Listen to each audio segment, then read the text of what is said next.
Muy bien, entonces comenzamos. Hemos estado hablando acerca de los conjuntos finitos e infinitos, ¿cierto? Nos quedamos en eso y vamos a hablar hoy día acerca de los conjuntos numerables y no numerables.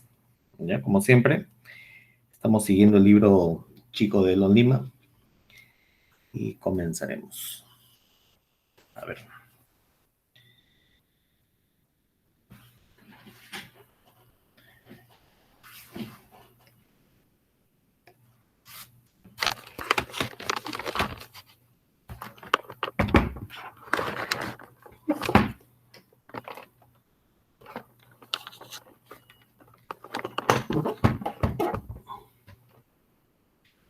Muy bien, entonces este es el capítulo 2 del curso, ¿no? Conjuntos numerables.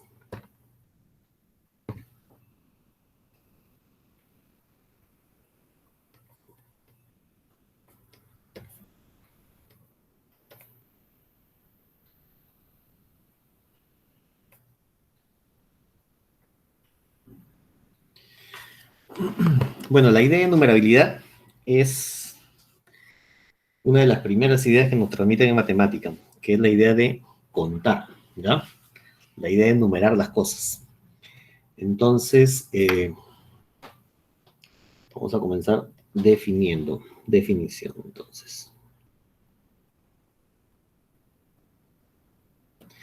Entonces, diremos que un conjunto X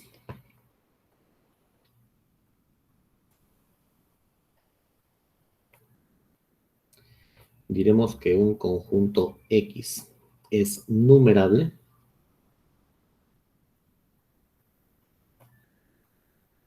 a veces también se le llama enumerable, ¿ya? Diremos que un conjunto es numerable cuando es finito o podría ser infinito también, pero no cualquier infinito. O cuando existe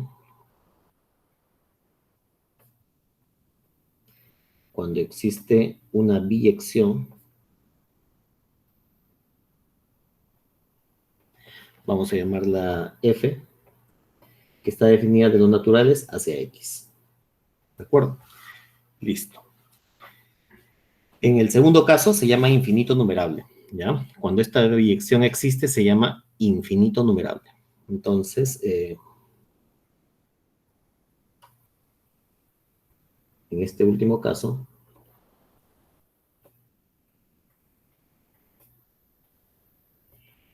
también se dice que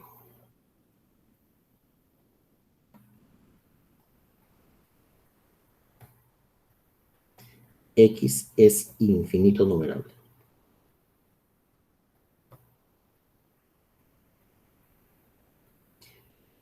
Y la función f se llama una numeración de X. Y f es llamada una numeración de X.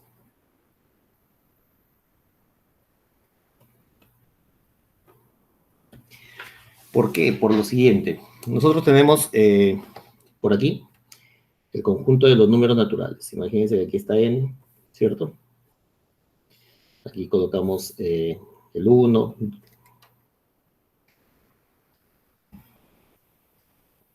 1, 2, 3, n. Ahí están todos los naturales. Y por acá colocamos todos los elementos de un conjunto, de un nuevo conjunto, el conjunto X, por ejemplo. ¿Sí? Si esto de aquí es una biyección, entonces al primer elemento de los números naturales, al 1, le vamos a hacer corresponder el f de 1, ¿de acuerdo? Al 2 le haremos corresponder el f de 2, y así. A n le haremos corresponder f de n. ¿Sí? Entonces, a este de aquí lo podríamos llamar el primer elemento de X, segundo elemento de X, enésimo elemento de X, y entonces lo que hemos definido es una numeración de los elementos de X, ¿cierto? Por eso es que la función f se llama también una numeración del conjunto X, ¿sí? Y obviamente, si f es una biyección, como ustedes saben, el conjunto de los números naturales es un conjunto infinito, y si f es una biyección, entonces resulta que este conjunto X va a tener tantos elementos como n, entonces significa que el conjunto X es un conjunto infinito. Y por eso se llama infinito numerable. ¿De acuerdo? Muy bien. Una primera cosa que podríamos observar es que en la definición nosotros hemos colocado que la biyección vaya de n hacia x, ¿cierto? Pero si hay una biyección de n hacia x, yo podría tomar su inversa y la biyección podría ser de x hacia n, ¿de acuerdo? Así que indistintamente voy a utilizar, cuando quiera hablar de un conjunto numerable x, podría decir que existe una biyección que va de n a x o una biyección que va de x a n, ¿de acuerdo? Va a ser lo mismo, ¿ya? ¿Va a ser lo mismo? No es que sea lo mismo, sino que si existe una, existe la otra, ¿de acuerdo? Muy bien, entonces, otra cosa que podríamos notar es la siguiente. Yo creo que este gráfico ya no es necesario, ¿no? Por esto. A ver, una primera cosa que vamos a observar es la siguiente. Observación.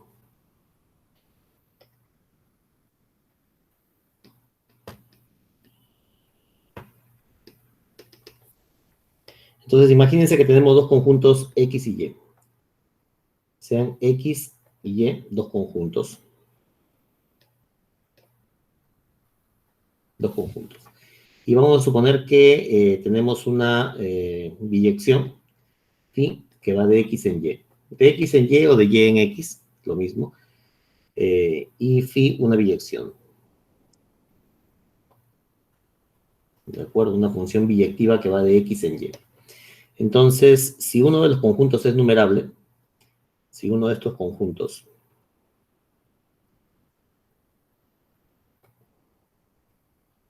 es numerable, o sea, X o Y numerable, entonces el otro también lo es. Si uno de ellos es numerable, el otro también es numerable. ¿De acuerdo? Y esto se prueba bien fácil. Supongamos que X sea numerable, ¿ya? Entonces, en efecto, si X fuese numerable,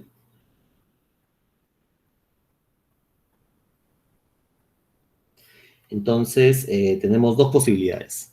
Puede ser que X sea finito o que X sea infinito numerable. Entonces, si X es numerable, dos posibilidades. Entonces, tenemos dos posibilidades. ¿Cuáles son? La primera es que X sea finito. Si X es finito, entonces estamos ante un resultado que ya hemos probado antes. Y es que habíamos probado que si teníamos una biyección y uno de los dos era finito, el otro también es finito. ¿Todo bien? Si X es finito, entonces Y es finito. Entonces, Y es finito. Esto es por un resultado de la clase pasada. Creo que fue uno de los corolarios, ¿no? Por un resultado de la clase anterior. ¿Sí? Segundo, podría ser que X sea infinito numerable. Si X es infinito numerable, eso significa que dice la definición, esta definición de acá, dice que va a existir una biyección, existirá una biyección, vamos a llamarla F, que va de N hacia X. ¿De acuerdo? Que va de N hacia X. Entonces, luego, tendríamos lo siguiente. Tengo una biyección F que va de N hacia X. Y tengo una biyección phi que va de X hacia Y. ¿De acuerdo? Entonces tengo aquí una composición, que es esta de aquí, phi compuesta con F. Entonces, esta de aquí es una biyección, ¿no? Es una biyección. Entonces, phi compuesta con F va de N hacia Y, es biyectiva. Y como esta de aquí es una biyección, entonces, ¿qué quiere decir? Entonces, ¿qué dice la definición? La definición dice que Dice lo siguiente, dice que si existe una biyección de n hacia x, entonces este conjunto de x es llamado numerable. Así que si en lugar de x aparece un conjunto como y, entonces si existe una biyección de n hacia y, entonces y sería numerable. Como hemos demostrado que hay una biyección de n hacia y, ¿qué significa eso? Significa entonces que el conjunto y es numerable. ¿De acuerdo? Entonces, el conjunto y es numerable. Y eso es lo que queríamos probar. Listo. La otra parte queda para ustedes, ¿ya? Entonces ahora tendrían ustedes que probar lo siguiente. Aquí en lugar de suponer aquí que X es numerable, supongan que Y es numerable, ¿sí? Si Y es numerable, prueban de la misma forma, ¿de acuerdo? Chicos, ¿alguna pregunta? ¿Todo claro?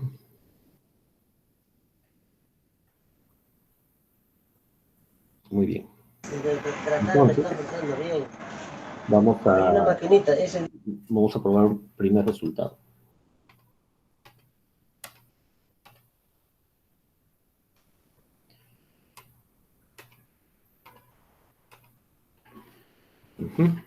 Muy bien, vamos a probar un primer resultado. Teorema.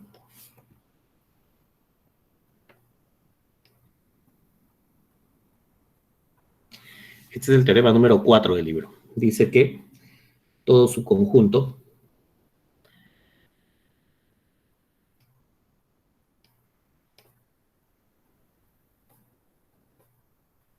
de n es numerable. Otra cosa que deberíamos observar aquí, aunque creo que es evidente, es que el conjunto n es numerable, ¿no? Vamos a escribirlo. Observación 1. Aquí, observación 2.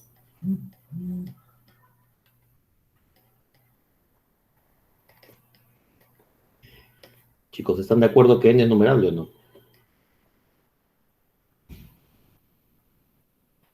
Y además sería infinito numerable, ¿no? Porque, como, ¿qué dice la definición? La definición dice que para que un conjunto sea numerable tiene que haber una biyección entre los naturales y ese conjunto. Así que yo podría tomar la identidad y la identidad de n a n, sabemos que es una biyección, entonces significa que n es numerable. Listo, así que eso es trivialmente cierto. Entonces, vamos a probar esto. Todo su conjunto de n es numerable. Entonces, hay dos posibilidades. Vamos a darle nombre al conjunto, ¿eh? Demostración.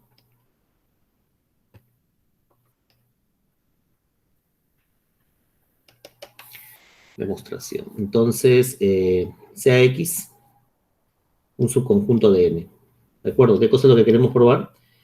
Este X es un conjunto cualquiera. ¿De acuerdo? Sea X un conjunto cualquiera.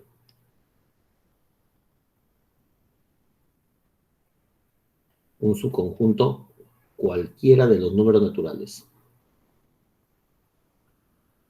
Entonces, ¿qué es lo que queremos probar? Por demostrar, ¿qué dice el teorema? Queremos probar que este conjunto de X es numerable.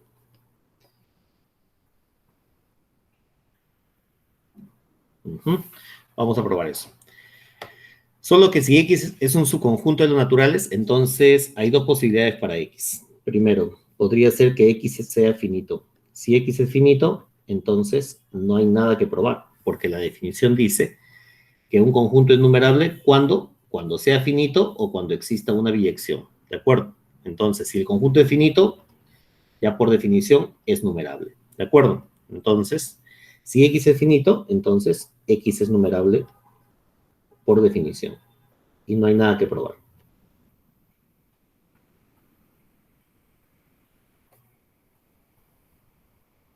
Entonces vamos a suponer el otro caso.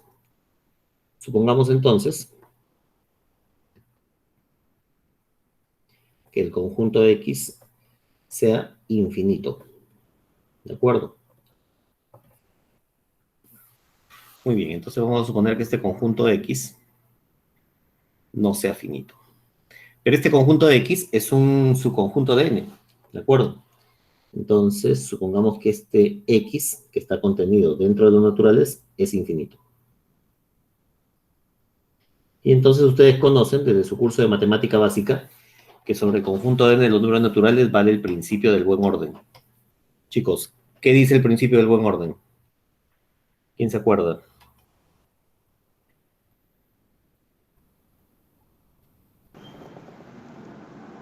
Que existe un menor elemento en el conjunto. Así es, correcto. El principio de buen orden dice que todo su conjunto de los números naturales posee un elemento minimal, ¿de acuerdo? O sea, un menor elemento. Entonces, como X es un subconjunto de N, entonces este conjunto de X posee un elemento minimal, ¿de acuerdo? Entonces, por el principio del buen orden,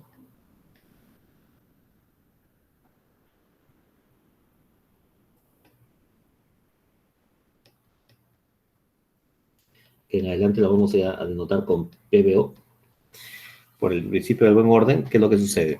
¿Mm? X posee un elemento minimal.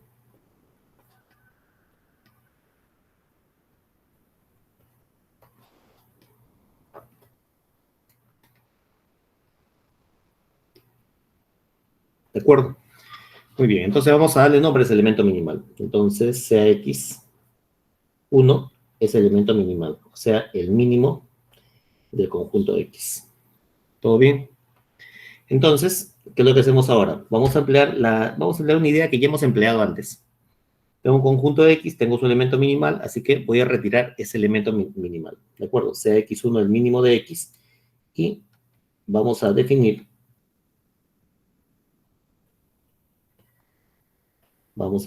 un nuevo conjunto. Vamos a definir el conjunto. Vamos a llamarlo A1, que va a ser el conjunto de X al que le hemos quitado el elemento X1. ¿De acuerdo? Entonces, este conjunto A1 también es un subconjunto de los naturales.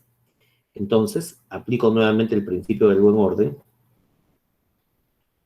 Entonces, por el principio del buen orden, va a existir un elemento, voy a bautizarlo con el nombre de X2, y X2 va a ser el elemento minimal de A1. ¿De acuerdo? Ahí está. Y así continuamos, ¿de acuerdo? Entonces, voy a hacer un paso más para que se entienda. Ahora, entonces, definimos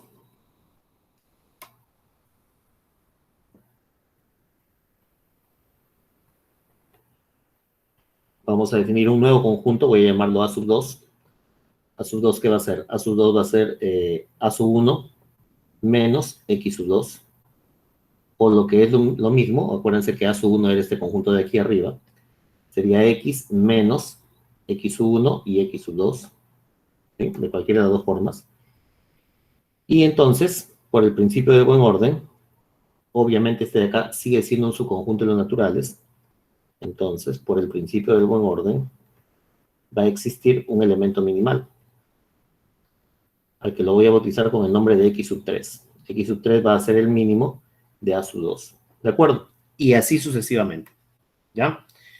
Entonces, vamos a terminar la definición de esta sucesión de los X(n), porque miren, he definido X1, he definido X2, he definido X3. En realidad no necesitaba definir tanto. Pero voy a suponer que ya están definidos los n primeros elementos. Pongamos definidos X1, X2, hasta Xn. ¿De acuerdo? Entonces, cómo vamos a definir el conjunto, el elemento Xn más 1? Entonces, si estos elementos ya están definidos, entonces definimos este conjunto. Definimos el conjunto. Siguiendo la misma idea anterior, vamos a definir un conjunto al que voy a llamar A(n más 1, que va a ser definido de la siguiente forma. Va a ser definido como A(n menos X(n). Sería A(n menos X.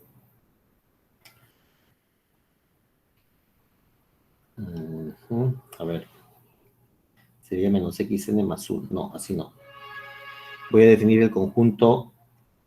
Acá sería A(n) nada más, ¿no?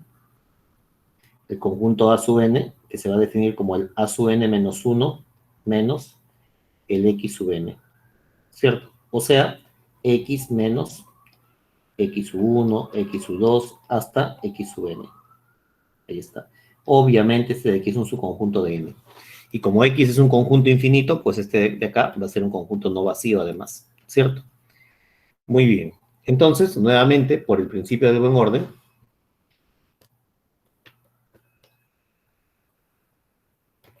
definimos, creo que eso lo podemos hacer en la siguiente página, ¿no?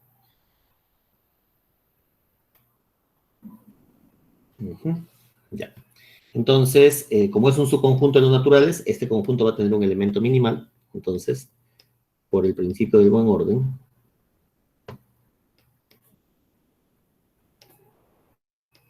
vamos a definir el elemento x n más 1 como el mínimo del conjunto A sub n.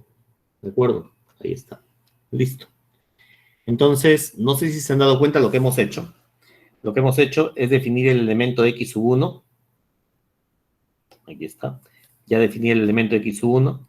He supuesto que están definidos los n primeros y de esa manera he definido el elemento xn más 1. El xn más 1 lo he definido como el mínimo de A sub n. ¿Qué es eso? Es una definición por inducción.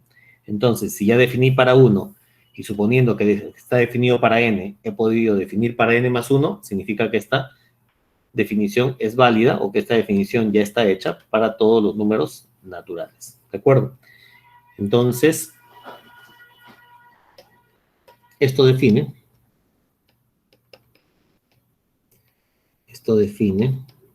inductivamente que es lo que hemos definido, una sucesión, ¿cierto? Esto define inductivamente el siguiente conjunto. No le voy a llamar sucesión porque ni siquiera hemos definido sucesión, pero luego van a ver cuando definamos sucesión, van a ver que en realidad lo que hemos hecho es definir una sucesión. Esto define inductivamente el siguiente conjunto. El conjunto de todos los x sub k, y como lo hemos hecho para todo número natural, entonces tal que k está variando en n. ¿De acuerdo? Este de aquí es un conjunto infinito, ¿no? Muy bien. Y además es un conjunto infinito numerable. ¿Todo bien? Entonces luego esto define inductivamente el conjunto infinito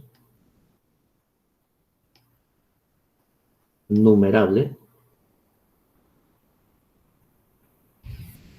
x sub k, de los x sub k. A ver, define ese conjunto. Entonces, mejor voy a escribir eso por aquí abajo. Notemos que este conjunto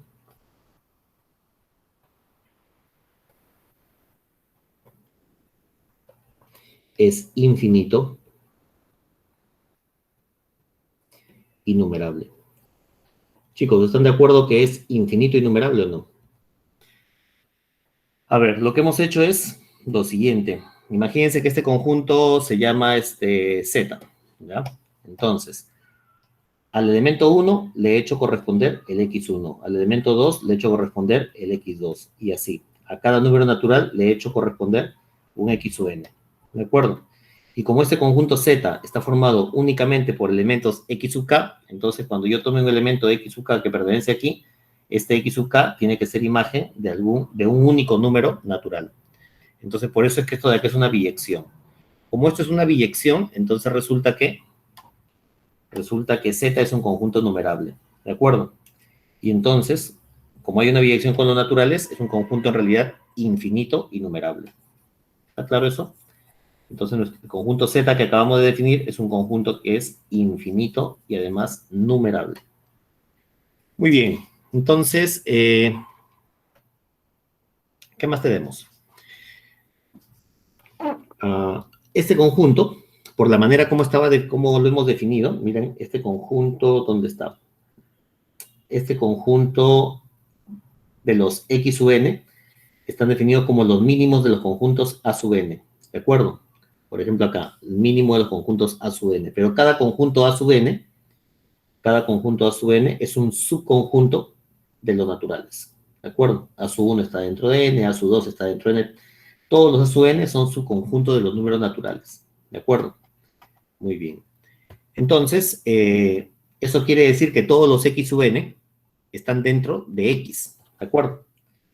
¿no? Porque, miren, nosotros hemos tomado cada x sub n, se definía como el mínimo de a sub n, y como a sub n está dentro de, cuidado, ahí no, como a sub n es esto, significa que su mínimo va a estar dentro de x, ¿de acuerdo? ¿Qué significa? Significa entonces que este conjunto va a estar contenido dentro de x. Chicos, ¿eso está claro para todos? Ese es un subconjunto de x, ¿ya? Entonces ahora vamos a probar que en realidad estos conjuntos x y esa sucesión son iguales, ¿de acuerdo? Recuerden que lo que estoy queriendo probar, ¿qué cosa es? Lo que estoy queriendo probar es que el conjunto x es numerable, ¿sí? Yo quiero probar que el conjunto x es numerable.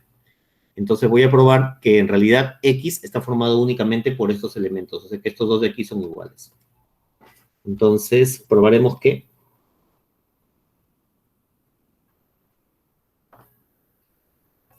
el conjunto x en realidad está formado por todos estos x sub k, tal que k es un número natural. ¿Sí? O sea, no hay más. Muy bien. Entonces, ya.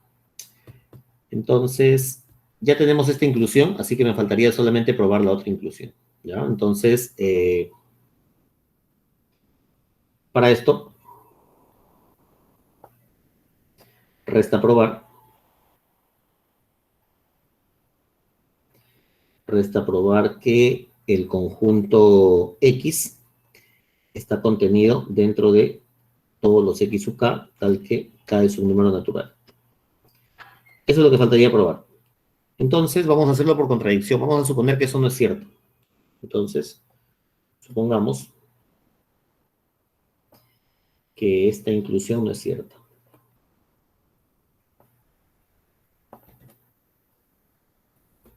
Chicos, ¿qué significaría que esa inclusión no sea válida, que no sea cierta? Significaría que en este conjunto de x existe un elemento, ¿de acuerdo? Que dentro de ese conjunto de x habría un elemento, no sé, digamos, un a, tal que ese elemento a pertenece a x y ese a no pertenece a este otro conjunto. ¿De acuerdo? ¿Sí? Muy bien. Entonces,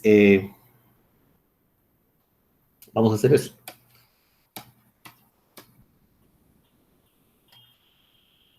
Entonces, supongamos que esta inclusión no es válida.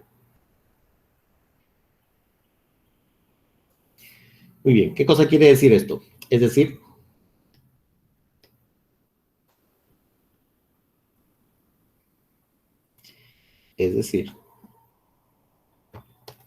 vamos a suponer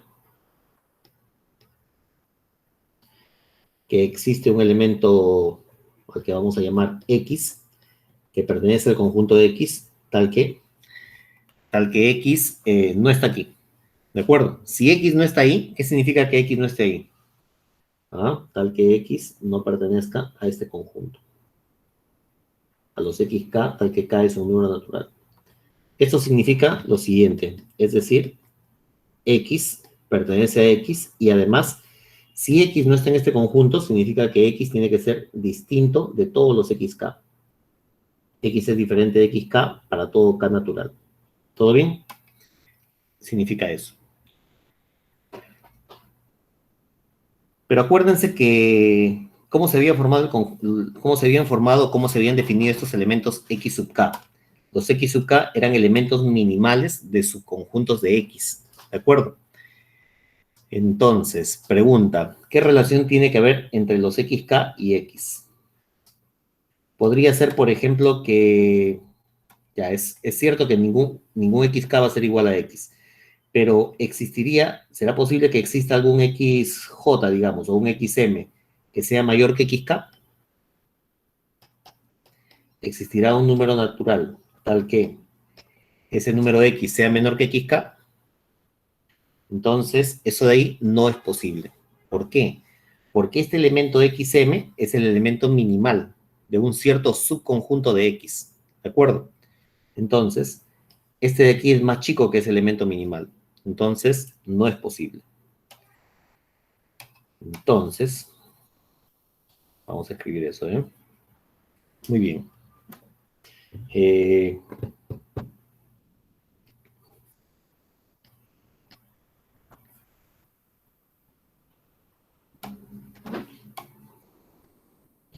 Entonces, esto significa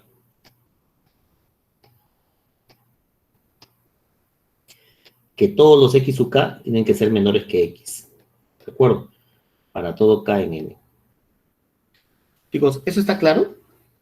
¿Está claro por qué todos los x sub k tienen que ser menores que x?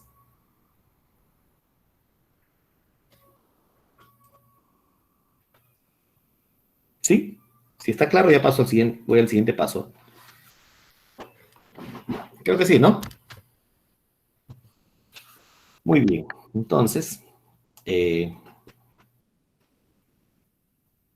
eso significa que este conjunto, x sub k con k en n, está acotado por este conjunto x. Así que, perdón, por ese elemento x. Así que este conjunto es acotado. ¿De acuerdo?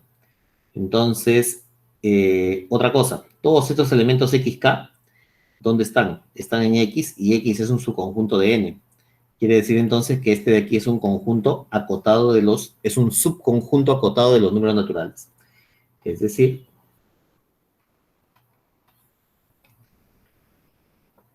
que este conjunto es un subconjunto acotado de los números naturales. ¿Sí? Pero nosotros tenemos un teorema que dice que si un conjunto A está dentro de los naturales, entonces el teorema decía lo siguiente, ¿no? Sea un conjunto A dentro de los naturales. Decía que A es acotado, sí, solamente sí. ¿Qué ocurre? ¿Quién se acuerda?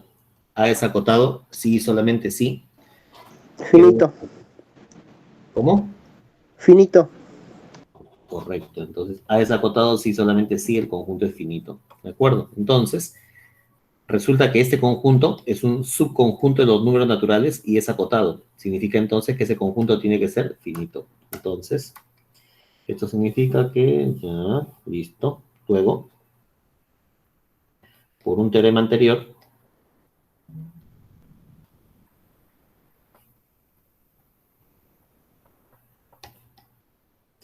el conjunto de los x sub k, tal que k es un número natural, debe ser finito. ¿No? Y eso es una contradicción, lo cual es absurdo, porque arriba ya habíamos probado o habíamos llegado a la conclusión de que este conjunto X es un conjunto infinito numerable, ¿cierto? Listo. ¿Y de dónde viene ese absurdo? Ese absurdo viene, ¿de dónde? A ver, ¿qué fue lo que supusimos? ¿Por aquí está o no? Supongamos que existe, supongamos que... Ya, acá está. De haber supuesto que la inclusión no era válida, ¿de acuerdo? Por lo tanto,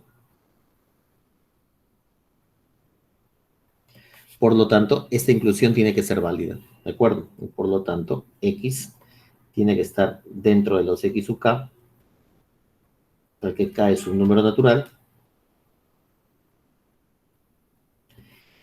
por lo tanto tiene que valer eso. Luego, como la otra inclusión siempre era válida, entonces tendría que valer estas dos, y el conjunto de X estaría formado por todos los X sub K, tal que K es un número natural. ¿Y eso qué significa? Quiere decir que X es numerable. Y eso era lo que queríamos demostrar. Chicos, ¿tienen alguna pregunta, alguna duda, algún paso que no haya quedado claro?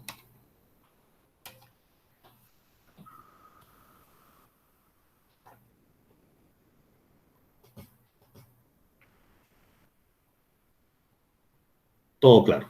Muy bien. Seguimos entonces.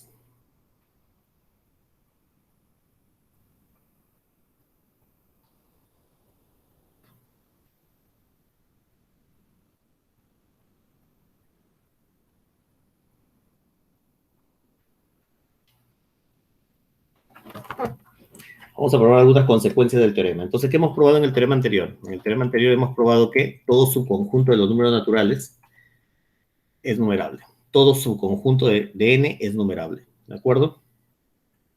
Muy bien, entonces.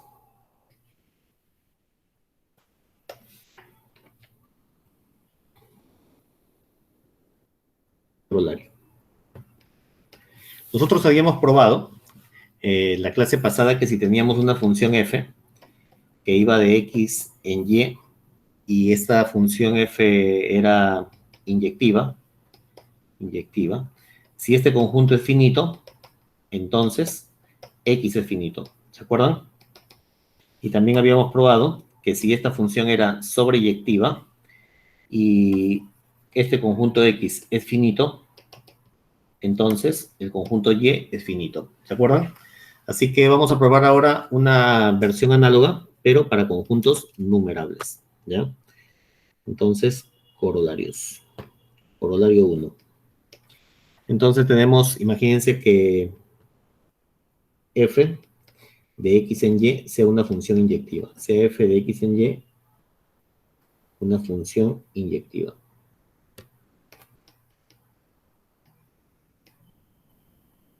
Y vamos a suponer que el conjunto de llegada y sea numerable. Sea f una función inyectiva y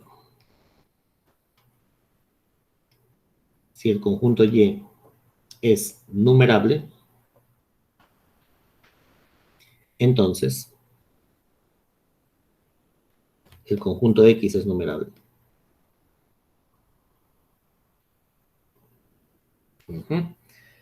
Demostración.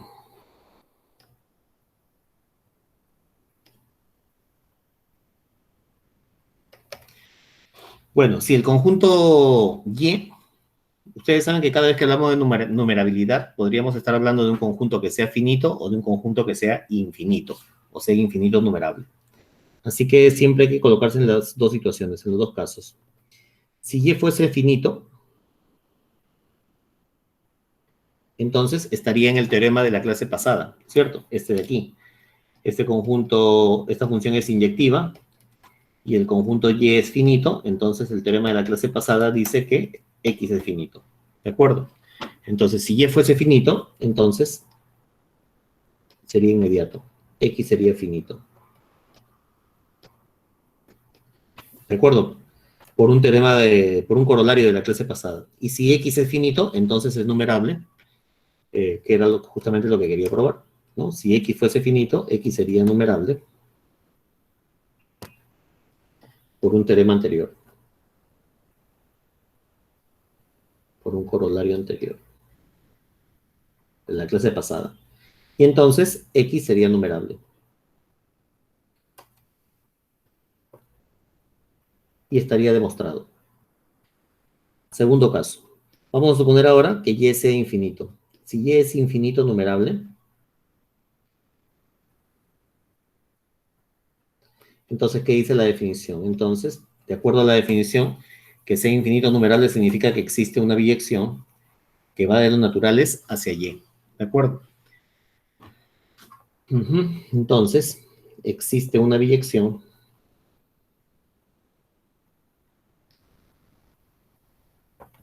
vamos a llamarla F, que va de los naturales hacia Y. ¿De acuerdo? Eso es lo que dice la definición. Entonces, perdón, no puede ser F, ¿no? Porque F es la que tenemos aquí arriba por hipótesis. Vamos a colocarle, por ejemplo, phi. Existirá una biyección phi que va de N hacia Y. Entonces, vamos a juntar todo esto. Ya, bueno, chicos, aquí voy a cambiar esto, ¿ya? No me conviene eso porque yo voy a querer establecer voy a querer juntar estas dos funciones, ¿ya? Porque estoy queriendo probar que X es numerable, ¿no?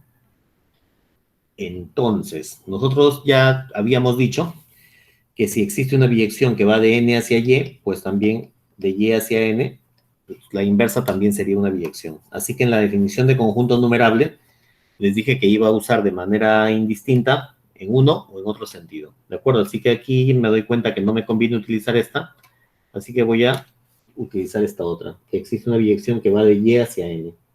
¿Todo bien? Creo que nadie se molesta, así que si alguien no entiende, me avisa. Chicos, entonces existe esa biyección. Ahora tenemos lo siguiente, tenemos entonces una aplicación F que va de X hacia Y. ¿De acuerdo?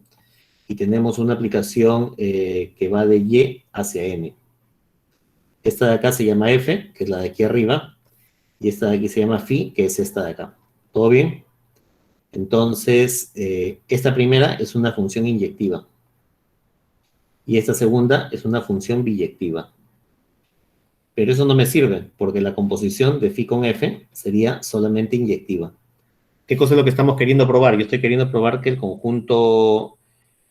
este conjunto n es numerable. Perdón, que ese conjunto x es numerable. Para probar que x sea numerable, yo necesito construir aquí una, no que sea inyectiva, sino necesito construir una que sea biyectiva. Así que me tiene que salir biyectiva.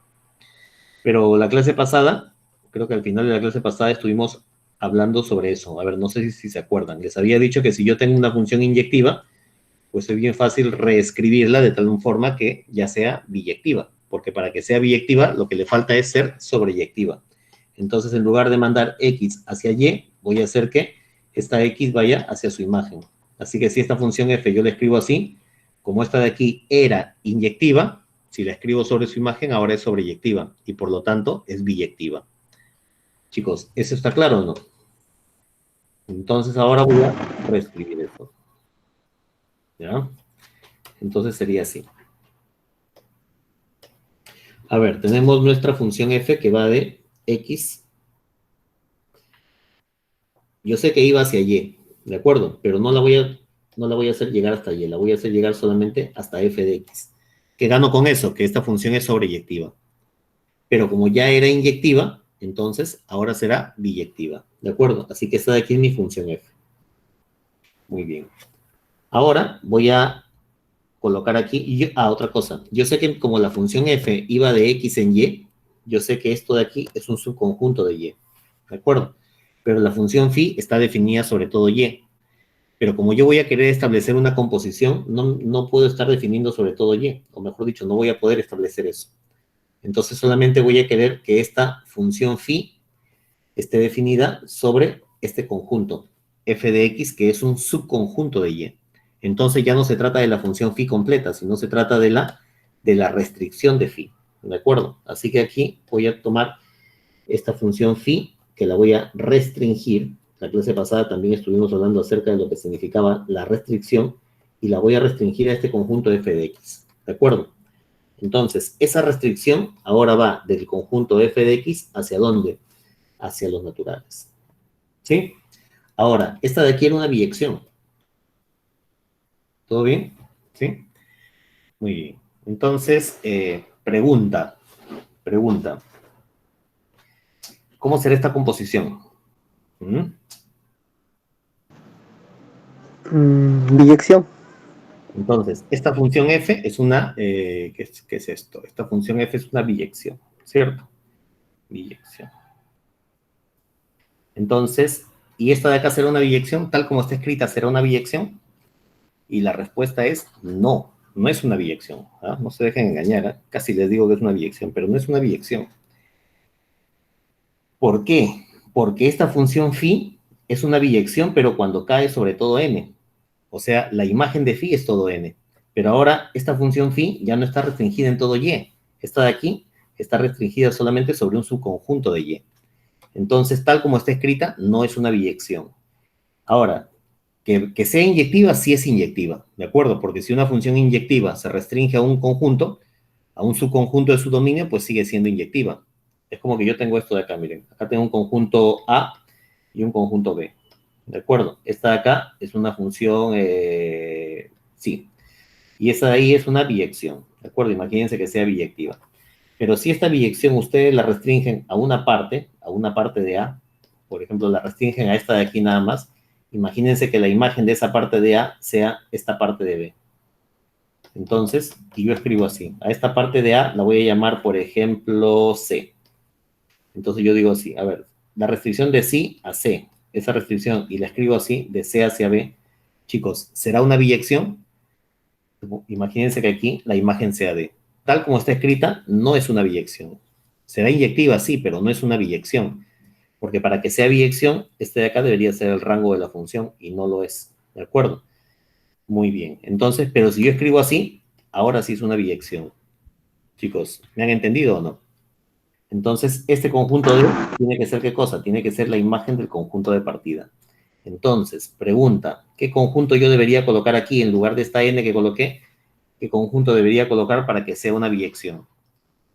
Entonces vamos a borrar esto y vamos a colocar lo que me garantice que esa función que he escrito acá de color rojo sea una biyección. Entonces, como ya era inyectiva, para que sea biyectiva, lo único que me falta es que colocar aquí la imagen, ¿de acuerdo? O sea, la restricción a f de x en f de x. Chicos, ¿están por acá todavía o...? Sí, profesor, sí. Está claro, ¿no? Profesor, un ratito, profesor. Ese dato que dio, esa sección solamente se da en conjuntos infinitos o en el finito también se puede dar. ¿Esa qué? ¿Excepción? Es lo que dijo, pues, a que no necesariamente la biyección a restringirla va a ser una biyección. ¿Solo para infinitos o infinitos también se puede dar? No, eso vale siempre, ¿no? Imagínate que Ah, ya, ya. tengo una función... Chicos, a ver, miren, ¿no? Voy a colocar un ejemplo así para que quede claro. ¿Saben qué es eso, no? Eso se llama ejemplo apto para todos. Ya ve, una función f. Imagínense que está definida así, 1, 2, 3, 4, 5. Y acá que sea la imagen 1, 4, 9, 16 y 25. Ya, esta función está definida así, f de x igual a x al cuadrado. ¿Están de acuerdo que es una biyección o no? Chicos, ¿todos de acuerdo que es una biyección? Sí, Sí, Listo. profe. sí, sí. Perfecto. Ahora voy a restringir este conjunto, perdón, esta función la voy a restringir a este conjunto de aquí arriba, ¿de acuerdo? Aquí. Entonces, este conjunto de color rojo se va a llamar, por ejemplo, C. La imagen de C es este conjunto de color rojo que está a la derecha, que se va a llamar D. ¿De acuerdo? Entonces yo les pregunto lo siguiente. Si yo restringo la función f al conjunto C, va a ir desde C hacia B. Esta de acá, ¿es una biyección? ¿Qué dicen ustedes? ¿Es biyección o no? No. No. ¿No? No es biyección. Porque esta función haría esto, miren, esta función aplicaría el conjunto rojo en el conjunto rojo, ¿de acuerdo? Pero estos de aquí quedarían libres. Entonces, ¿qué es lo que fallaría? ¿Por qué no sería biyección? Lo que fallaría es la sobreyectividad. ¿Se dan cuenta? Entonces, como yo quiero decir que es una biyección, entonces, ¿qué es lo que tengo que cambiar? Tengo que cambiar el conjunto de llegada, ¿de acuerdo? Entonces, para que yo pueda decir que esta restricción es una biyección, ¿cuál va a ser el conjunto de llegada que voy a colocar? Voy a colocarle D, y nada más. Y ahora ya es una biyección. Chicos, ¿me han entendido o no? Ahora sí. Sí, sí, profesor, sí, sí. Listo. Entonces, y eso vale siempre, ¿eh? No es para conjuntos finitos. Sí, profe, porque usted solo colocó una cantidad finita, pero si quiere sigue escribiendo, sino que no me alcanza el espacio nada más, ¿ya? Pero pueden colocar más. Así que, chicos, cada vez que tengan alguna duda sobre alguna función, hagan su dibujito, ¿ya? Yo siempre lo hago cuando tengo dudas.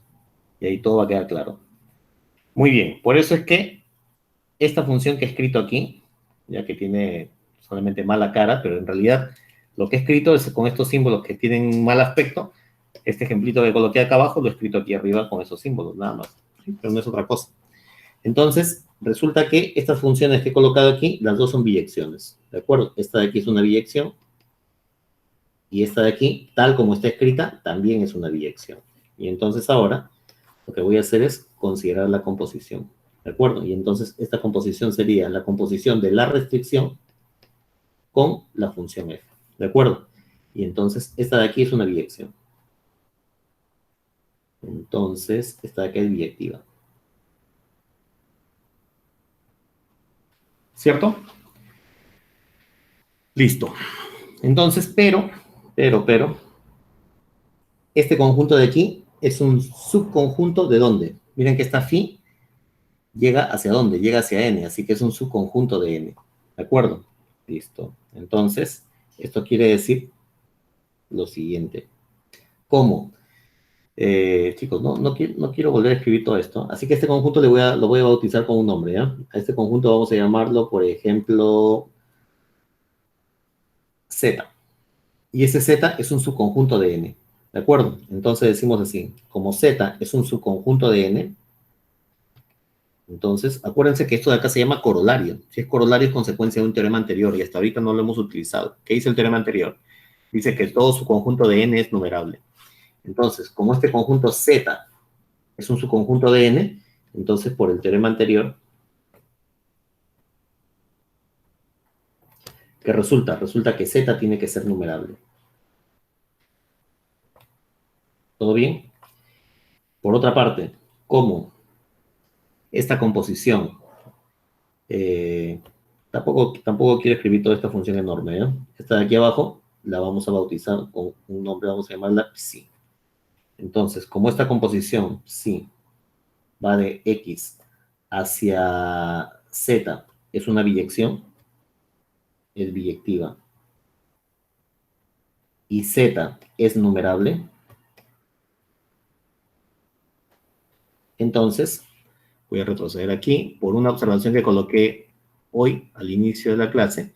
Decía lo siguiente, que si x e y son dos conjuntos y hay una biyección entre ellos, si uno de estos es numerable, entonces el otro también es numerable. ¿De acuerdo? ¿Sí? Listo. Entonces, vamos aquí.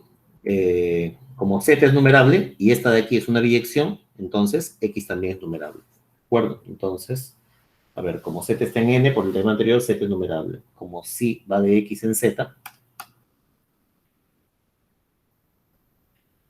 es biyectiva y z es numerable, entonces, por la observación número 1, x es numerable. O x será numerable. Y eso era lo que quería probar. ¿De acuerdo? Y listo, el teorema está demostrado. Chicos, ¿tienen alguna pregunta, alguna duda, algo que no se haya entendido? Está claro, profe. Listo, Sí se entendió. se entendió. Muy bien, entonces está aprobado. Siguiente corolario.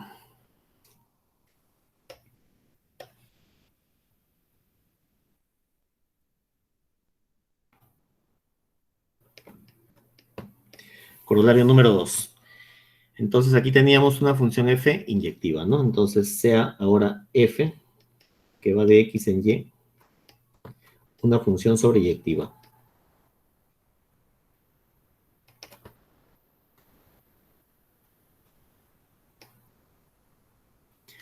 Muy bien, entonces ahora vamos a suponer que el conjunto X es numerable. Si X es numerable, entonces el conjunto Y también es numerable. Muy bien.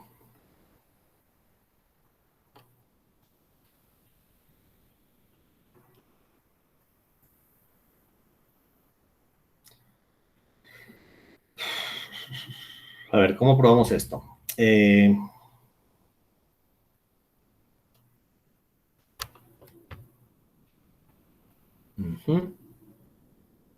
Allá. A ver, demostración.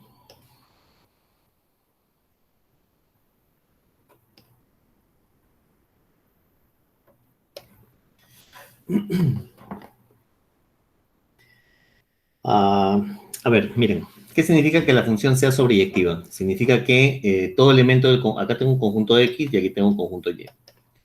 Y esta de aquí es una función sobre. Significa que para cualquier elemento que yo tome aquí, este elemento Y tiene que ser de la forma f de x. ¿De acuerdo? O sea, cualquier elemento en el conjunto Y le corresponde un elemento en el conjunto X. ¿De acuerdo? Muy bien. Entonces lo que vamos a hacer nosotros es definir una suerte de función inversa.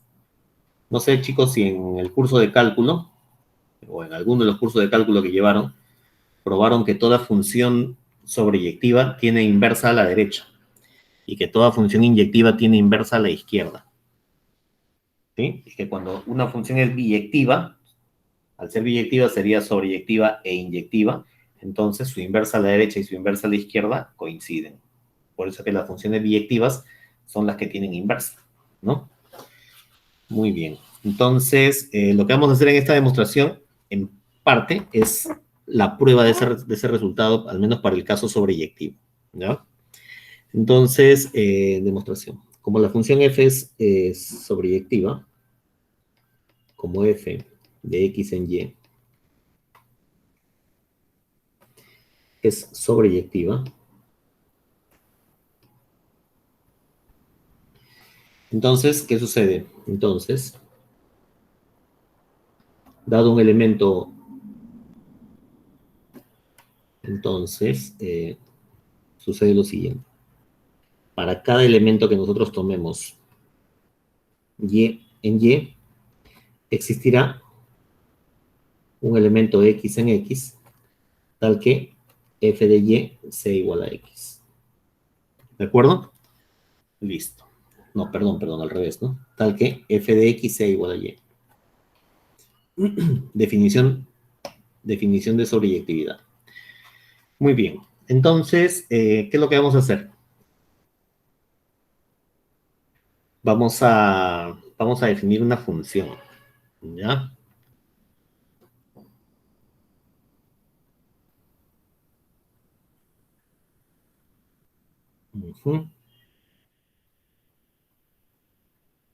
Vamos a definir una función de la siguiente forma. Entonces vale eso, ya. Definimos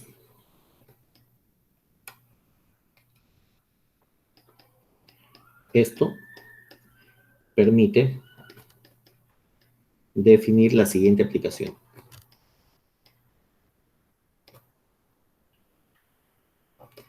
Vamos a definir una función a la que vamos a llamar g, que va de y en x.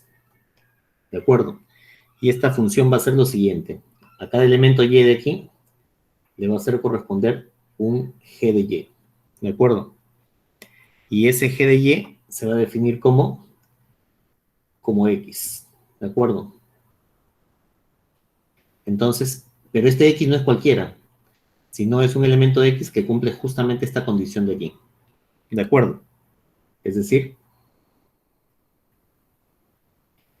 f evaluado en x, o sea, en g de y, va a ser igual a y. Dicho de otra forma, esta función g que hemos colocado aquí sería la inversa a la derecha de la función f. Chicos, ¿todo bien? ¿Se entiende cómo se ha definido o no? Entonces, afirmación. ¿Cuál es la idea? La idea es transformar este corolario, este caso, en el caso anterior. A ver, un ratito voy a retroceder. ¿Qué dice el caso anterior? El caso anterior dice que si tengo una función f que sea inyectiva y el conjunto de llegada es numerable, entonces el conjunto de partida será numerable. ¿De acuerdo? Entonces, aquí he construido o he definido una nueva función que se llama g. Entonces, y en esta función, o para esta función, ¿cuál es el numerable? El numerable por hipótesis es x, o sea, el conjunto de llegada es numerable. Igual que en el corolario anterior, miren, por hipótesis, ¿quién era el numerable? El conjunto de llegada. Independiente del nombre, pero el conjunto de llegada es el numerable. Entonces, si la función es inyectiva, se demuestra que el conjunto de partida es numerable. Así que en este caso, el conjunto de llegada es por hipótesis numerable. Así que si yo demuestro que esta función g es inyectiva, entonces, por el corolario anterior, x sería numerable. Y ya estaría probado. ¿De acuerdo? Así que mi única tarea será probar que esta función g es numerable. Perdón, que esta función g es inyectiva. ¿De acuerdo? Entonces, afirmación, esta función g es inyectiva. Muy bien. ¿Y por qué esta función es inyectiva? Vamos a ver, veamos. Imagínense que tenemos dos elementos en el conjunto de partida, y sub 1 y y sub 2. Sean y sub 1 y y sub 2 dos elementos en el conjunto de partida, tales que la función g evaluada en y sub 1 sea igual a g evaluada en y sub 2. ¿De acuerdo? Vamos a suponer que vale eso. Si valiese eso, ¿qué significaría? Entonces, como tengo aquí dos elementos, ojo que estos elementos, ambos, ¿a dónde pertenecen? Pertenecen a X, ¿de acuerdo? ¿Sí? Bueno, en realidad no son dos elementos, es un solo elemento de X. Entonces yo le voy a aplicar F a cada lado. sería f de g de y sub 1 sería igual a f de g de y sub 2. Pero la función g ha sido definida de tal forma que cumple o que cumpla esta condición de aquí. ¿De acuerdo? ¿Eso qué significa? Significa entonces que esto de aquí, ¿a qué es igual? Esto de aquí es igual a y sub 1 y esto de aquí, ¿a qué será igual? Será igual a y sub 2. Entonces, resulta que y sub 1 es igual a y sub 2, ¿y eso qué significa? A ver, mejor lo voy a escribir aquí a la izquierda. Entonces, y sub 1 igual a y sub 2, y eso significa, ya que había partido de acá, significa que g es inyectiva. ¿De acuerdo? Entonces, siendo g una función que va de y en x inyectiva, y el conjunto de llegada x numerable, entonces podemos aplicar el corolario anterior. Entonces, por el corolario anterior,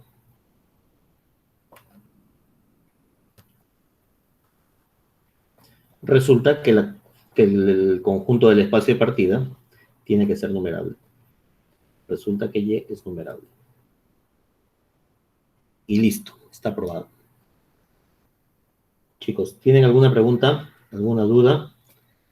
¿Algún paso que no se haya entendido? Aquí olvidé de hacer algo. Aquí he olvidado de hacer el caso en que el conjunto X es finito. ¿Ya? Chicos, eso ya lo escriben ustedes. Si X es finito, inmediatamente, por el corolario de la clase pasada, Y sería finito y por lo tanto numerable. ¿Ya? Olvidé escribir eso. Muy bien.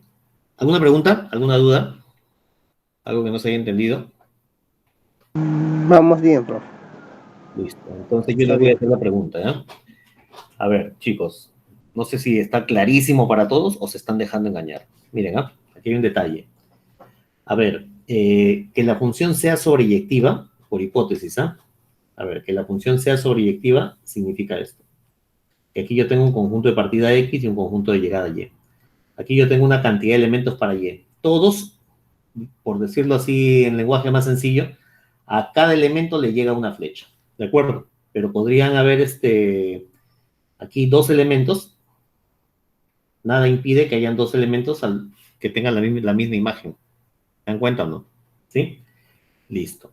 Entonces, ¿qué es lo que hemos hecho aquí cuando hemos definido la función g? Cuando hemos definido la función g, yo he dicho, a cada elemento y, imagínense que aquí tomo un elemento y, le voy a hacer corresponder, ¿qué cosa? Le voy a hacer corresponder un elemento x. Pero si este elemento y fuese imagen de a y de b, ¿qué le voy a hacer corresponder? ¿A o b? ¿Ah? Entonces, pareciera que la función no está bien definida. A ver, chicos, lo dejo para que lo piensen, ¿ya? ¿Por qué la función g, si está, a pesar de que podría pasar esto, sí está bien definida? ¿O por qué no podría pasar eso? ¿Mm?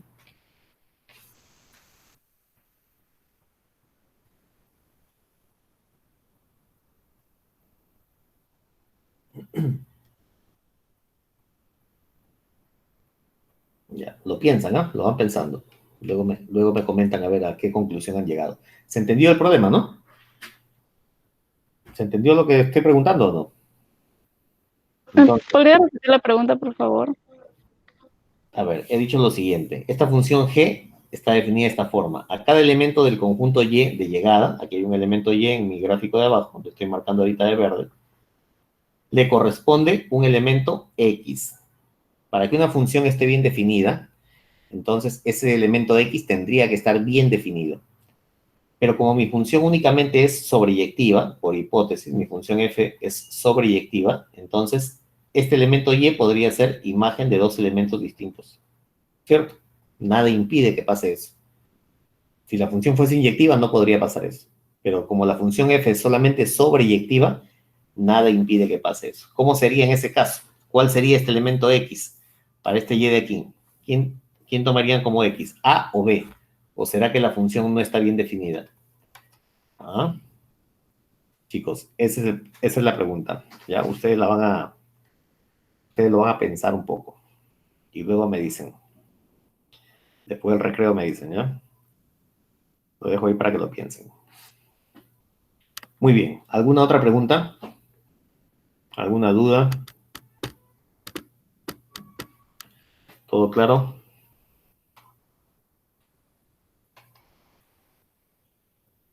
Profesor, Sí. ¿el g es la inversa de la función que definió al comienzo? ¿Está tomando como inversa o es solamente otra función? ¿Es la inversa de f? No, porque f no tiene inversa. F es solamente sobreyectiva. Ah, ya. Ujú. Ah,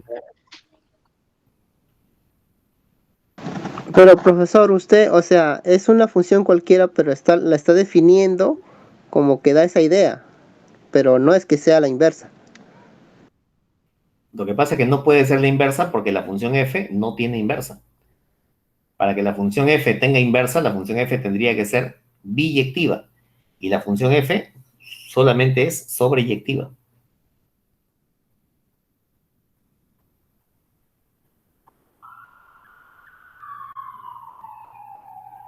Listo. Lo van pensando, ¿ah? Tienen hasta después de recreo para responder. Muy bien, chicos. Siguiente. ¿Qué más vamos a probar? A ver. Entonces,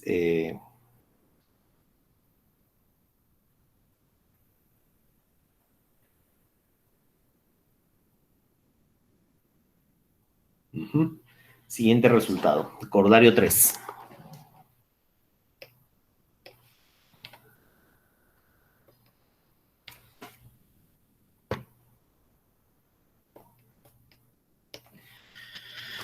Vamos a probar que si tenemos dos conjuntos numerables, si X e Y son numerables, o son dos conjuntos numerables, entonces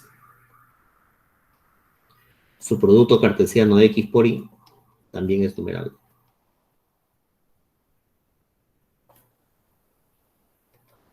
Listo. Muy bien, demostración.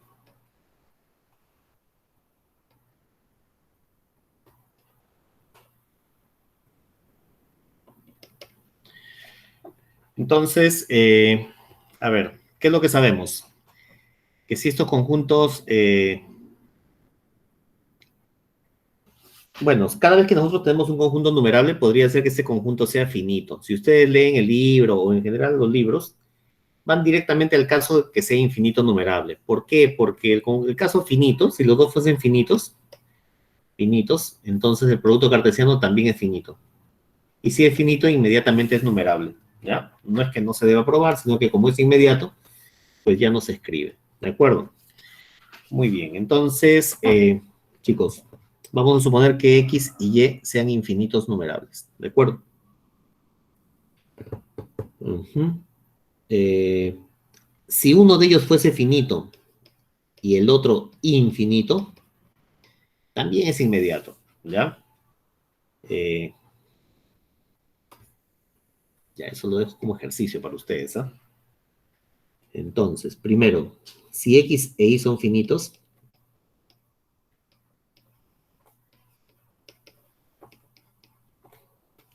entonces el producto cartesiano, como ustedes saben, es finito. Entonces, es numerable.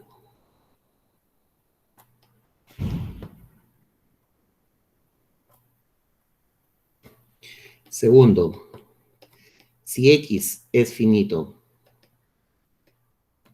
y Y es infinito, entonces, tarea. ¿Ya? Eso lo hacen ustedes. ¿Ya, chicos? Entonces yo voy a suponer que los dos conjuntos sean infinitos.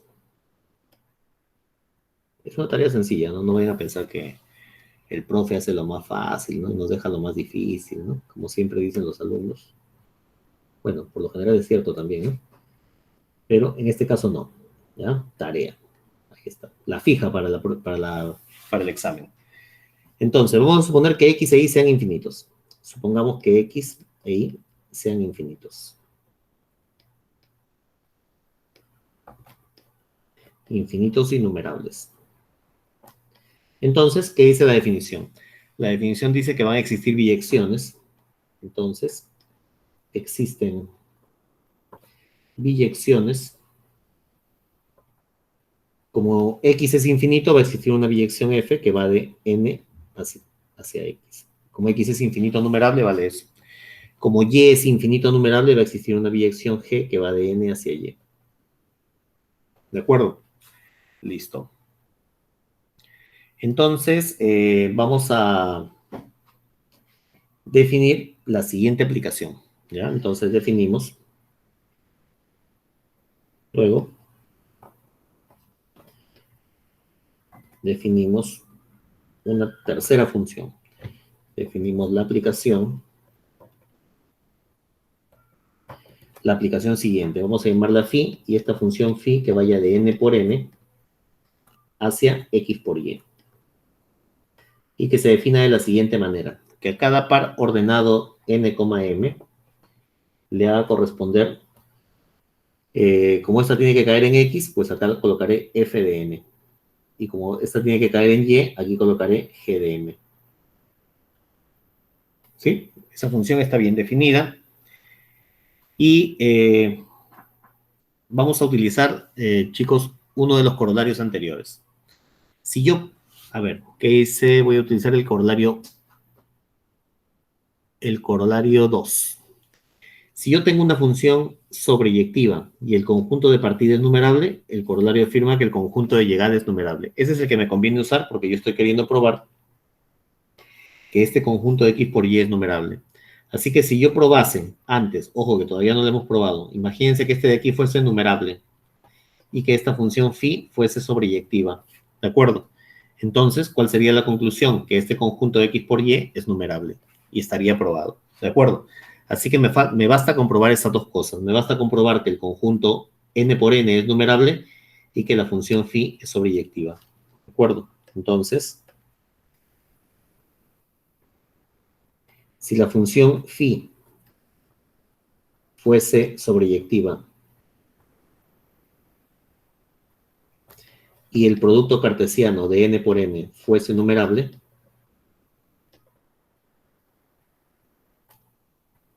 entonces, por el corolario anterior,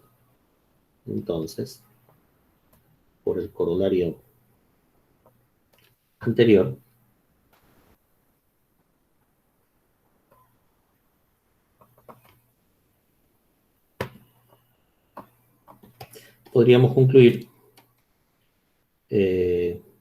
por el corolario anterior, x por y sería numerable.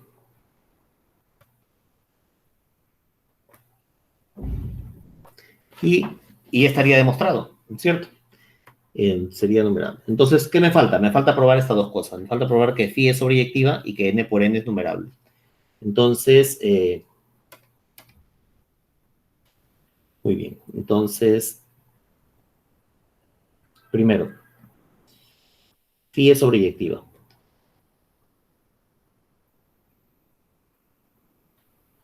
Ya, eso lo voy a dejar como ejercicio, chicos, ¿ya? Eso es casi inmediato. ¿Por qué? Porque ustedes toman un elemento aquí en el conjunto de llegada, el elemento que sea. Ustedes pueden tomar un elemento A, B, o por ejemplo C, D. ¿Qué significa? Significa que C está en X y significa que D está en Y. ¿De acuerdo? Listo. Pero, como la función f es una biyección, en particular será sobreyectiva. Como C está en X, este elemento C tiene que ser la imagen de algún elemento N. De la misma forma, como G es una biyección, en particular será sobreyectiva. Así que este elemento D tiene que ser G de algún M. Entonces, ¿qué significa? Significa que el par ordenado C, D, ¿qué cosa es? C, D sería F de N, G de M. ¿De acuerdo? Pero eso de ahí, F de N, G de M, es justamente la definición de la función que tenemos por acá, miren. F de N, G de M, ¿qué sería? Sería phi evaluado en N, M. ¿Qué hemos probado? Hemos probado que existe un número natural N y un número natural M, de tal forma que la imagen de N, M, mediante phi, es justamente este par C, D. Y está probada que sea sobreyectiva. Chicos, así que ustedes escriben ahí el detalle. Bueno, en realidad ya les hice la tarea, ¿no? Pero lo pasan a limpio en todo caso, ¿ya?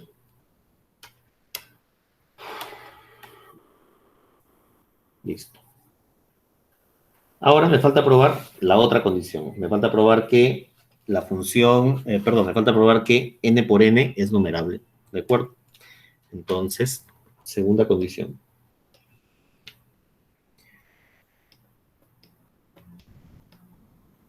Probemos que n por n es numerable.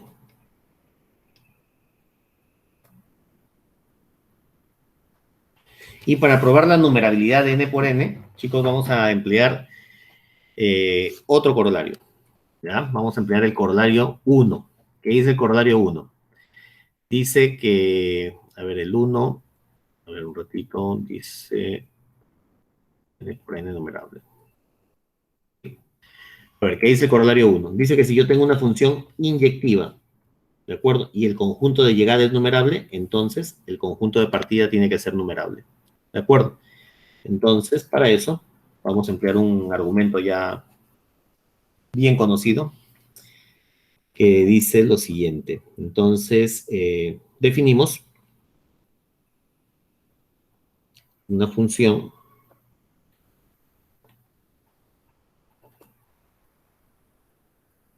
vamos a llamarla psi, que va de n por n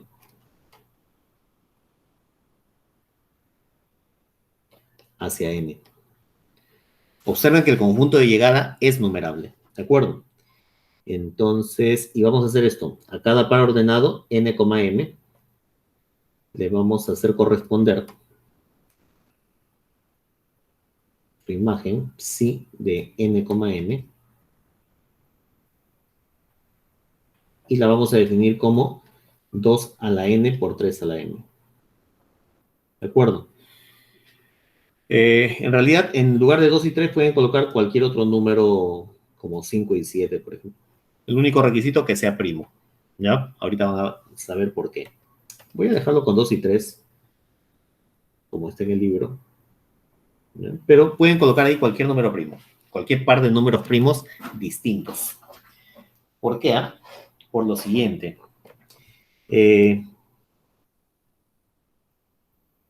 Esta función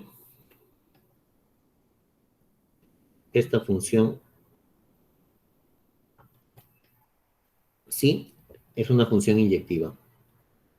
Y eso se debe al teorema fundamental de la aritmética. ¿Qué dice el teorema fundamental de la aritmética? Dice que todo número natural, todo número k natural, se puede descomponer de manera única como el producto de sus factores primos. ¿De acuerdo?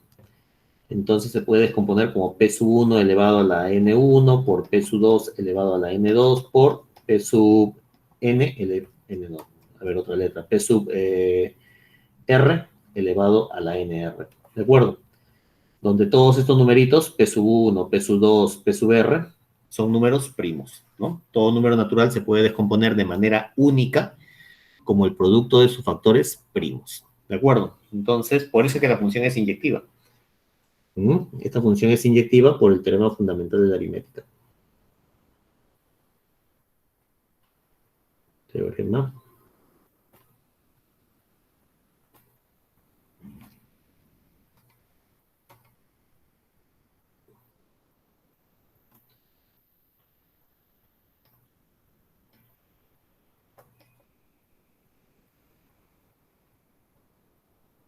por el teorema fundamental de la aritmética. ¿Cierto? Por lo siguiente.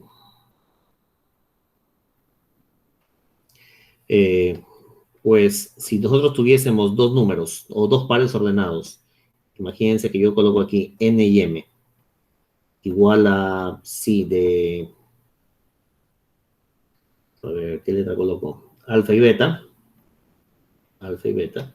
¿Eso qué significa? Significa entonces que 2 a la n por 3 a la m es igual a 2 a la alfa por 3 a la beta.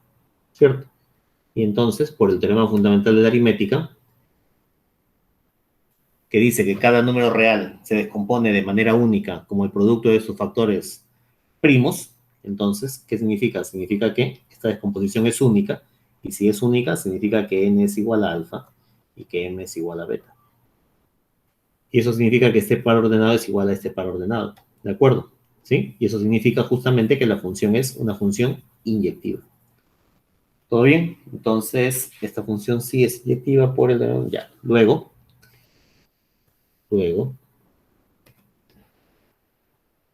como sí, que va de n por n, es inyectiva,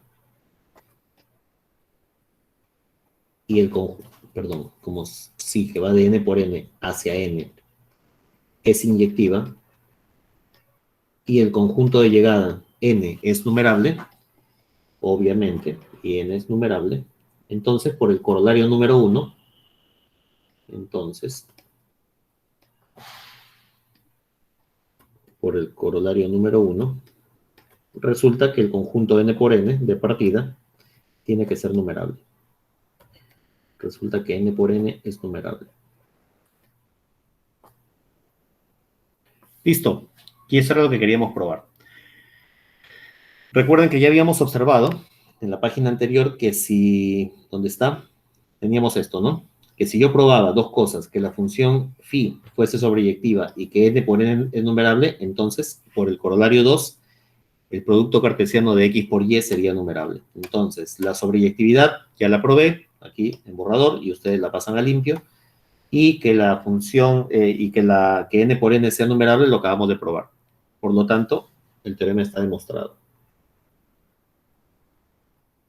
Chicos, ¿tienen alguna pregunta, alguna duda? ¿Algo que no se haya entendido?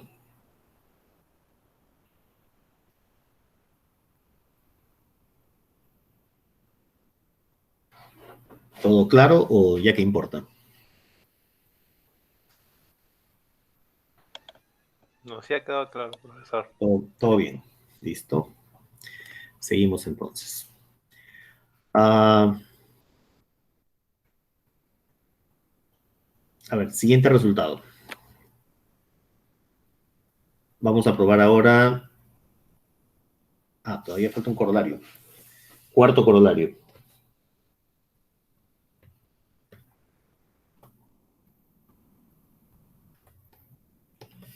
El cuarto corolario dice que si tenemos una colección de conjuntos numerables, la unión es numerable. ¿De acuerdo? Entonces, sea x sub k, una con k variando en los naturales, una familia. Chicos, cuando ustedes escriben así, cuando escriben una colección de conjuntos de esa forma, eso se llama una colección numerable, ¿sí? Y se llama numerable justamente porque los subíndices están variando en un conjunto numerable. En realidad no tiene que estar siempre en n. Yo podría colocar aquí cualquier otro conjunto que sea numerable. Si este conjunto de índices es numerable, se dice que la colección es numerable. ¿De acuerdo? Lo más común es colocar n, ¿no? Pero también se puede indexar con los enteros, por ejemplo, ¿no? Se puede indexar con los racionales, ¿ya? Entonces, Cx sub k, una familia de conjuntos, una familia de conjuntos numerables.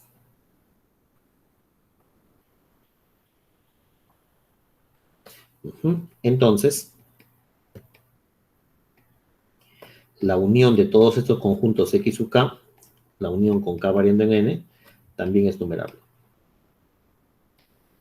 Y nuevamente, como esta unión tiene subíndices variando en un conjunto numerable, esa unión se llama unión numerable. ¿De acuerdo? Entonces, este teorema se puede traducir de la siguiente forma. La unión numerable de conjuntos numerables es numerable. ¿De acuerdo? Muy bien. Es decir,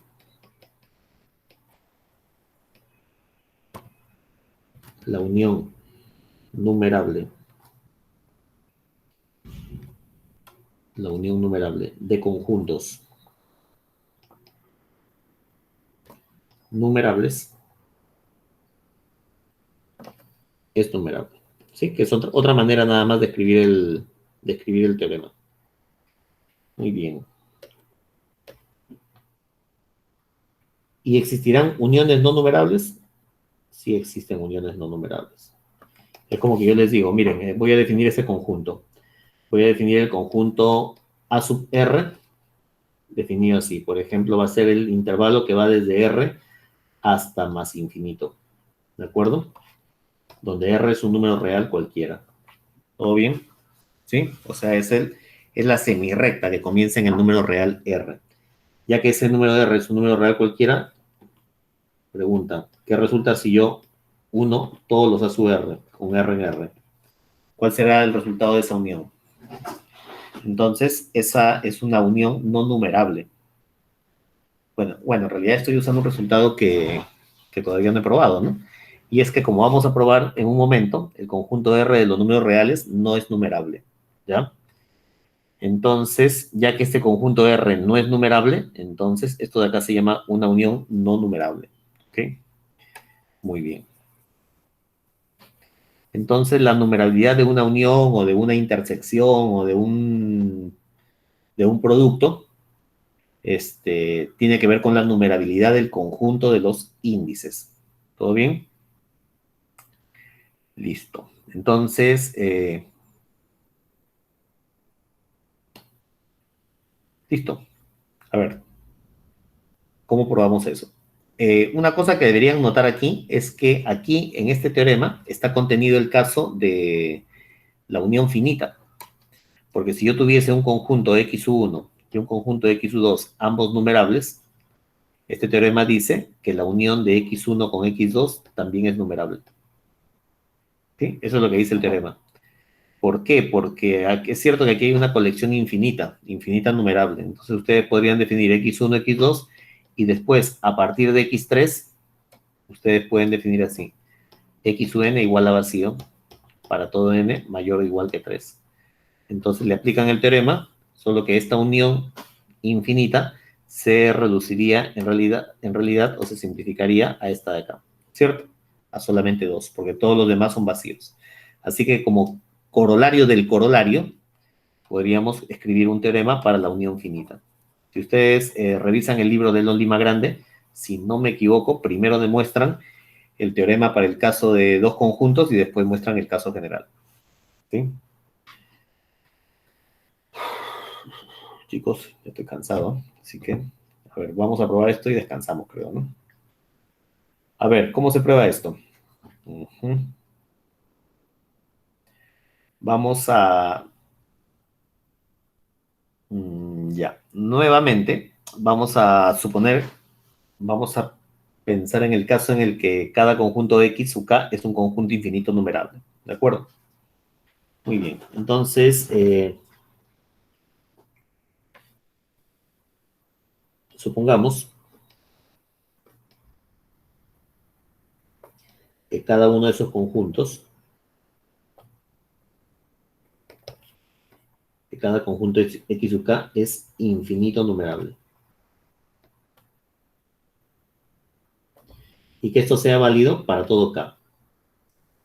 Para todo K natural. Observen que K está variando en N. ¿Sí? Entonces, como cada conjunto K es un conjunto infinito numerable, entonces va a existir,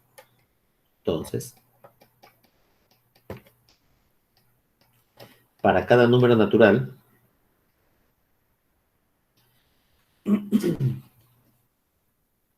para cada número K en N, va a existir una biyección. Existirá una biyección, vamos a llamarla F sub K. Y esta biyección F sub K va desde X hasta X sub K. ¿Todo bien? ¿Sí? Eso vale para cada conjunto de X sub K. Muy bien, entonces tenemos ahí una familia de biyecciones. ¿Ya? Entonces definimos la siguiente aplicación. Entonces vamos a definir una aplicación. Creo que mejor lo hacemos en la siguiente página.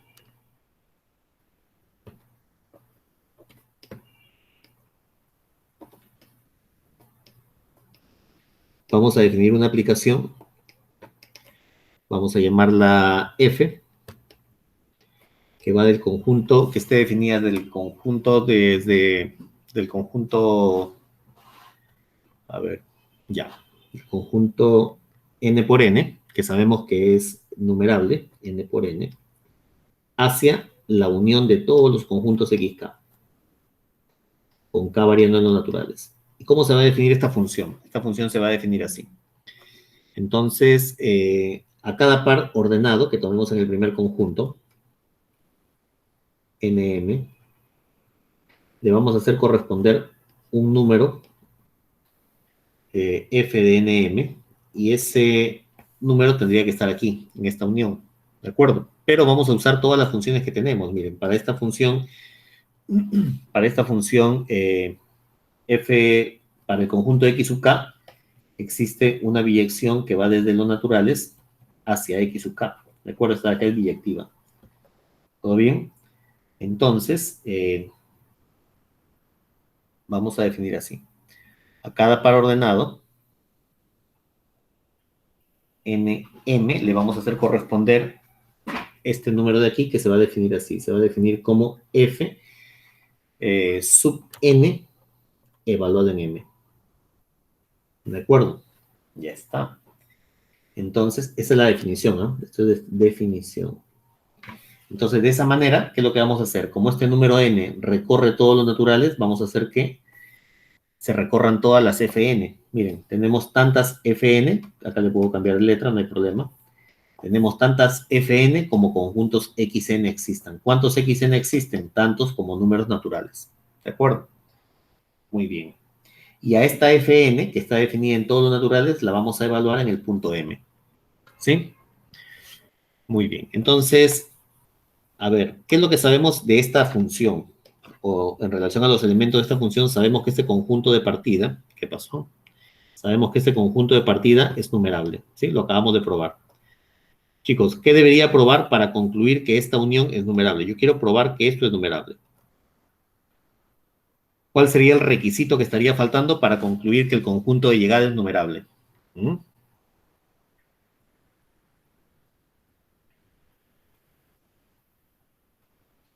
Entonces tengo una función f con el conjunto de partida numerable, y entonces voy a utilizar uno de mis corolarios. El segundo, creo. ¿Es inyectiva? ¿Inyectiva o sobreyectiva? Entonces, si la función es sobreyectiva y el conjunto de partida es numerable, entonces el conjunto de llegada es numerable. Entonces, nuestro conjunto de partida ya es numerable, ¿de acuerdo? Entonces, si yo quiero probar que el conjunto de llegada es numerable, solamente me faltaría probar que la función f es sobreyectiva, ¿sí? Entonces,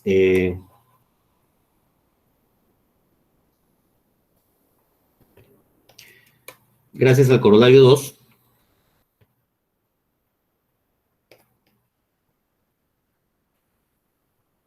gracias al segundo corolario, si probamos que f es sobreyectiva, entonces la unión de todos estos conjuntos xk con k variando en los naturales sería sobreyectiva. Perdón, sería numerable. Y eso es lo que quiero probar, ¿cierto? Entonces me basta comprobar que esta función f es sobreyectiva. Entonces probemos que esta función f es sobreyectiva. Y eso no es complicado. Miren, solamente con la definición. ¿Qué significa que sea sobreyectiva? Significa que cualquier elemento que yo tome en el conjunto de llegada tiene que ser imagen de un elemento en el conjunto de partida. ¿De acuerdo? Muy bien. Entonces, voy a tomar un elemento cualquiera. Voy a decir, sea un elemento X que pertenece a esta unión de los XK. ¿De acuerdo? Con K en los naturales. Si X pertenece a esa unión, ¿qué significa, chicos? Significa que este elemento X tiene que estar en alguno de los XK. ¿Todo bien? Tiene que estar en algún XK. Entonces, existirá algún subíndice, voy a llamarlo n, natural, tal que X pertenece a X sub n. ¿Todo bien? Muy bien. Pero si X pertenece a X sub n, recordemos que antes ya teníamos una biyección. Si aquí yo le coloco n, aquí sería n. Existiría una biyección f sub n que va de... a ver, para que esto quede más amigable, voy a colocarle n. ¿Ya? Es lo mismo. Entonces, supongamos que cada conjunto x sub n es infinito numerable.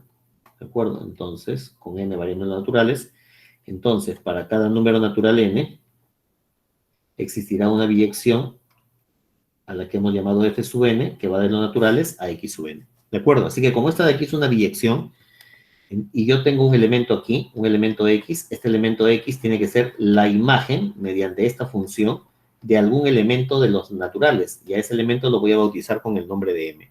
¿De acuerdo? Entonces, tendríamos así. Como f sub n, que va de los naturales hacia x sub n, es una biyección, es biyectiva, y además este elemento x pertenece a este conjunto de llegada, entonces existirá un número natural m, tal que f sub n de m sea igual a x. ¿De acuerdo? Listo. Entonces, así, hemos encontrado dos elementos. Hemos encontrado un elemento, ¿dónde está? Un elemento n natural y un m natural. Si encontré un n y un m, entonces he encontrado n y m en el producto cartesiano, tal que vale lo siguiente. Tal que si yo evalúo f en el par n, m, de acuerdo a la definición de f que está aquí arriba, eso de ahí sería f sub n de m. Pero f sub n de m, acabamos de descubrir que es ¿cuánto? Que es x. ¿De acuerdo? Y ahora, si solamente miramos los extremos, entonces, ¿qué hemos hecho? Hemos encontrado un par ordenado, nm, en el producto cartesiano, tal que f de n, m es igual a x. ¿De acuerdo? Y ese elemento x era un elemento cual. Ahí no, ¿no? Es, acá sí. Fue un elemento cualquiera en la unión. ¿Qué significa entonces? Significa que la función f es sobreyectiva. ¿De acuerdo? Luego, nuestra función f, que va de n por n, hacia la unión de todos los xk, es sobreyectiva.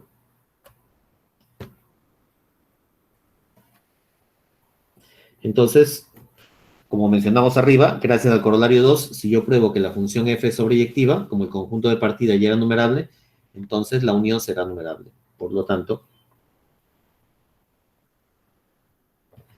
la unión de todos los xk es numerable. Y eso era lo que quería probar. Entonces hemos probado que la unión numerable de conjuntos numerables es numerable. Muy bien. Chicos, ¿tienen alguna pregunta, alguna duda, algún paso que no se haya entendido?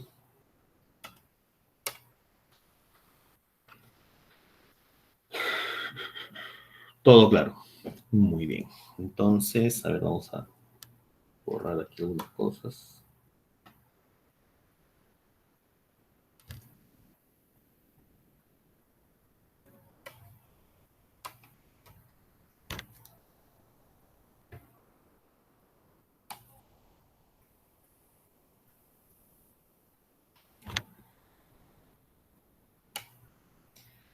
¿No hay preguntas? ¿Todo claro?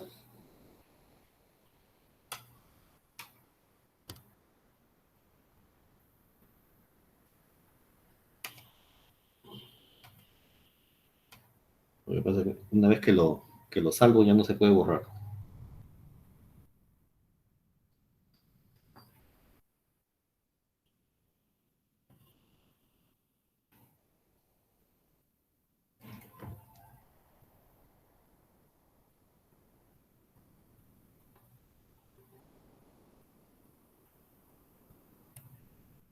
Muy bien. Entonces, chicos, yo creo que ya merecemos descansar. A ver, ¿qué falta? Nos falta colocar algunos ejemplos acerca de conjuntos numerables, probar la numerabilidad de los racionales y la no numerabilidad de los reales. Ya eso lo hacemos después del recreo. Así que vamos a descansar 15 minutos.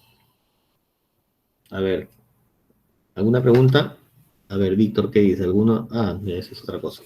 Ya, muy bien, chicos. Entonces, son 7:52. Vamos a ver, Ronald dice, ¿me podría añadir? Ronald, ¿estás matriculado o no?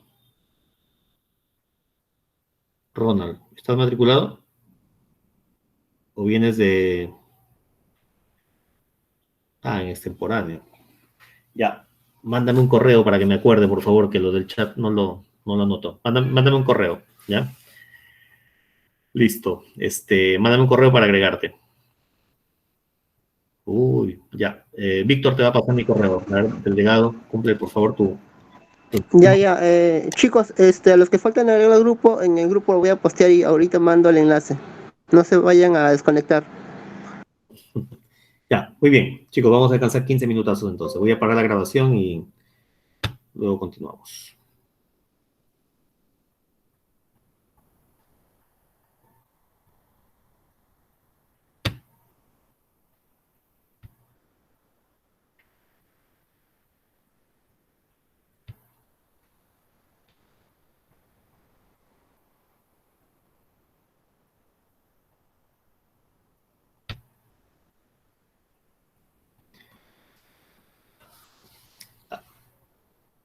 Adrián Ramírez.